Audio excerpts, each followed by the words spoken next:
One of the big security issues that we hear often is visibility in the cloud. With Ops Compass, navigating quickly to the inventory screen provides just that. What you're looking at here in the inventory is the ability to see across all of your clouds: Azure, AWS, 365, as well as Google. And Ops Compass provides multiple ways through our global filtering system to get to the problem you need to fix. First, you can drill down based on the different cloud accounts and resources across all of these accounts.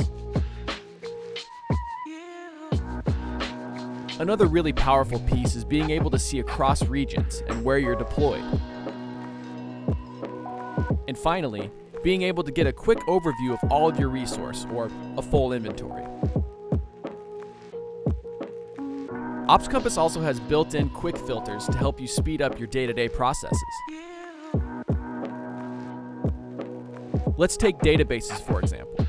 When you click the databases filter, you'll instantly know where your databases are across all of your accounts. You'll get an understanding of the resources if there are any problems, if there are any changes that took place, as well as where those databases are and where they are deployed.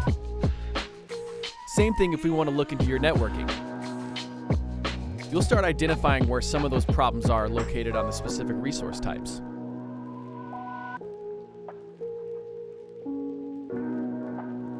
You might quickly address the resource type here that has 44 problems. And by clicking into it, you can actually focus in and look at the resource type specifically in that one AWS cloud account. This gives you an elegant view into the specific problems you need to fix. If you dive into these specific cloud account resources and select one of them, we're right into the flow that we can get to from the Ops Compass dashboard, where we're looking at the compliance problems, we can see the change history, and we can see the current configuration.